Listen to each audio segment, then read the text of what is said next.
બોટાદથી મહારાજના દર્શન કરવા સંઘ નીકળ્યો છે.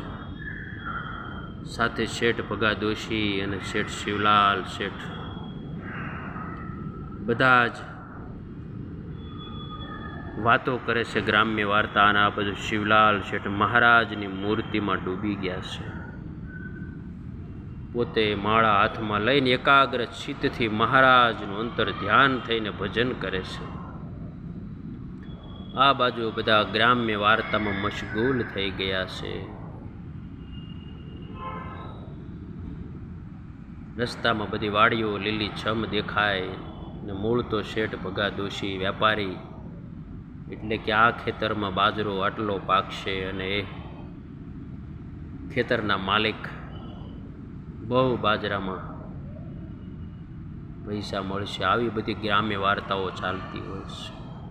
આ બાજુ શિવલાલ શેઠ મહારાજની મૂર્તિમાં એકાગ્ર ચિત્ત થઈ અને ભજનમાં મશગુલ છે. એમને આ ગ્રામ્ય વાર્તા નથી ગમતી, પરંતુ પોતાના પિતાશ્રીને નમ્ર ભાવે કીધું, પિતાશ્રી, આ લોકનો જો આટલો નફો હોય, મબલખ પાકમાં જો આટલો નફો થતો હોય, તો મહારાજની મૂર્તિના સુખનો, મહારાજના ભજનનો નફો કેટલો થાય પિતાશ્રી? ત્યારે શેઠ ભગા દોશી શિવલાલ શેઠને કહે, દીકરા, ધન્ય છે તારી સમજણને, ધન્ય છે તારી સમજણને. અમે તો ગ્રામ્ય વાર્તામાં ડૂબ્યા હતા અને તું મહારાજની મૂર્તિમાં ડૂબેલા હતા. એનાથી વિશેષ તો આ જગતમાં શું હોય છે? શિવલાલ શેઠની નાની એવી વાર્તાએ આપણને આખો સાર આપી દીધો પરમાત્માની મૂર્તિનો, પરમાત્માની મૂર્તિનો.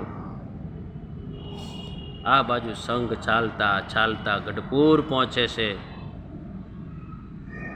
ત્યાં બધા સંતોનું સમાગમ કરે, મહારાજના દર્શન કરે, ઘેલા નદીમાં સ્નાન કરે અને અહો અહો પણ થાય. અક્ષર ઓરડીમાં મહારાજ જ્યાં બિરાજમાન હોય ત્યાં કથા વાર્તા સાંભળે.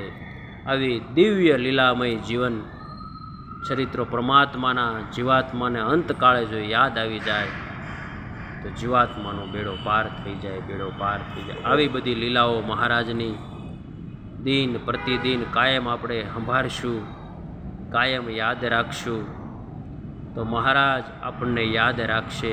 જેને આપણે યાદ કરીએ ને એ આપણને યાદ કરે. આ પણ એક સાયન્સનો નિયમ છે. એટલે મહારાજ કે જે મને નથી ભૂલતા એને હું ક્યારેય નથી ભૂલતો.